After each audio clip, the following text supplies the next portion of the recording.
I called the order the 2026 budget public hearing at Lisbon Village Hall, Wednesday, November 12th, 2025 at 6:33. Roll call, please. President Gerke, Here. trustee Moonen, Here. trustee Baum, Here. trustee Quinn. Here. Trustee Beal is, Linda, Here. is that you online? I'm online. All right, Linda is present on Zoom. Treasurer Gerard, Administrator Green. Here. DPW Director Willikowski is present and in the audience, and Clerk Capazzo to record the minutes. All right, we'll stand for the pledge of allegiance and a moment of silence. Pledge allegiance to the flag of the United States of America and to the republic for which it stands, one nation, under God, indivisible, with liberty and justice for all.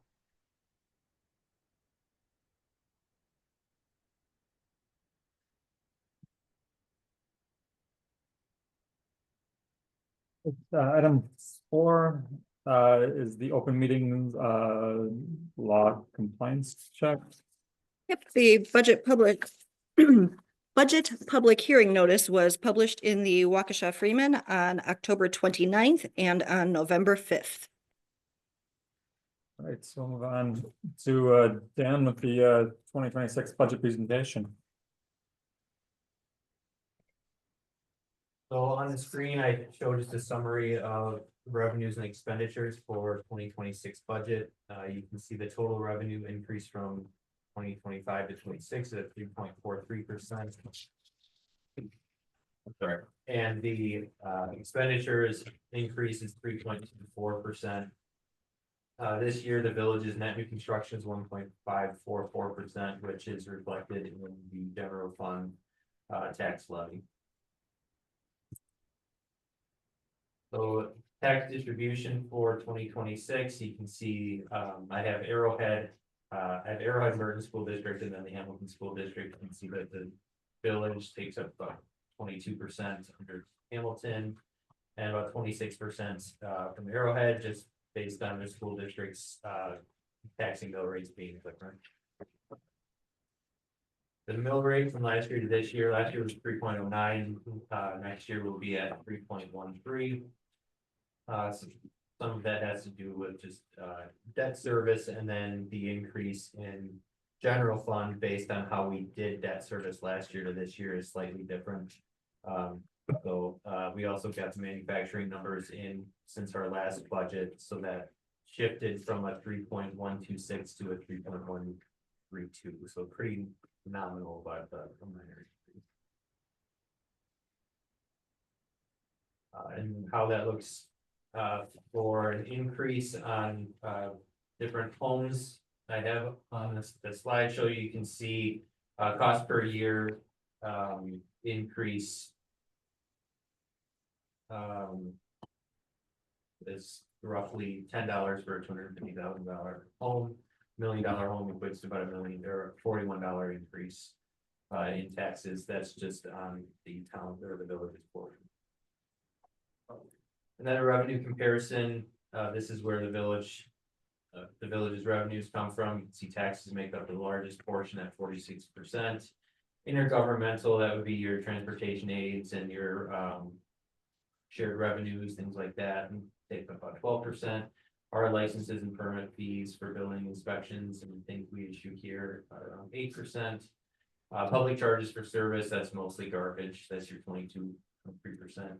And then miscellaneous revenue as well. And your expenditure comparison, you see fire department's the largest at about 30%, and then you have public works at 20%.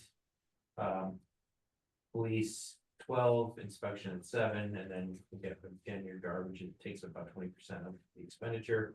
General government is operating just the office here, and that takes up about 12%. So going through the different funds, so we have the sinking fund. This year we're proposing putting in 110,000 to the highway truck fund, which is a little higher than normal. We usually match Merton's contribution, but we wanted to keep increasing that to make sure we have a healthy budget for when we go through and purchase these trucks, which we're doing every 2 years, so. Road paving project, I think the goal is always to put around 500,000 in toward. Paving projects, whether they come out at that or not, at least we're building our sinking fund.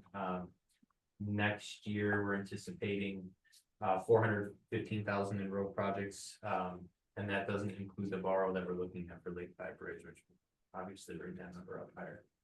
And then we have the fire department sinking fund, which will have estimated to be roughly 830,000 in that fund.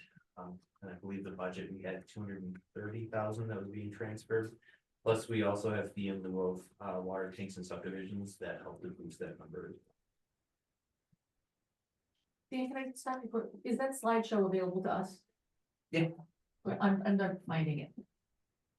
I don't know if it was part of the packet that we didn't print, but I'll. No, it was not part of the packet. Okay, I'll email out to everyone. thank you, I'm sorry, yeah, just. And then for our debt service, the general property tax for debt service is 1.34 million. That's what we actually tax to residents for debt service.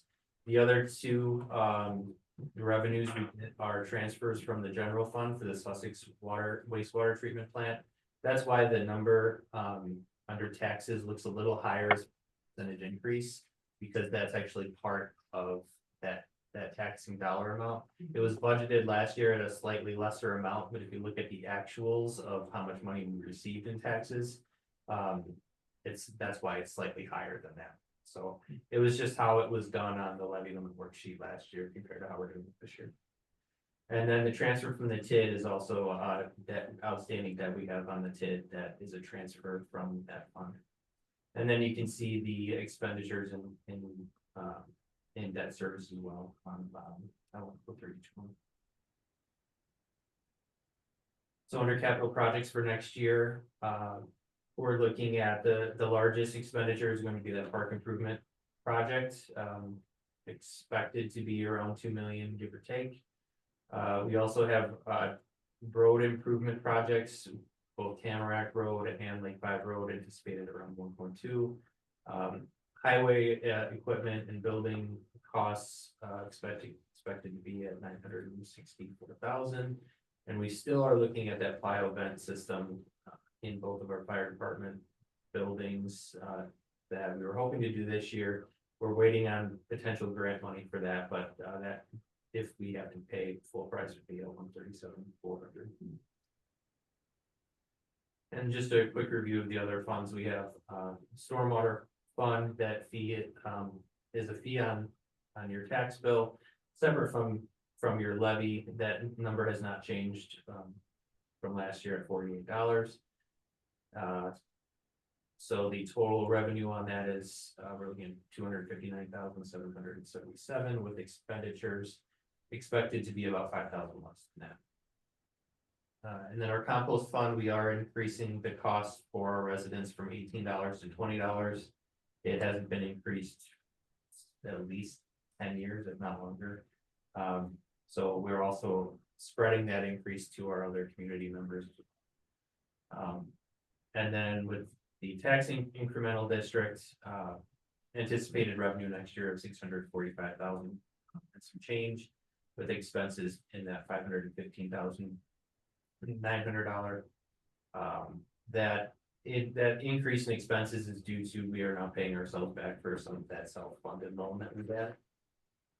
And then sewer, there will be an increase for quarterly sewer bills as well. We're looking at a $15 increase per quarter for residential customers.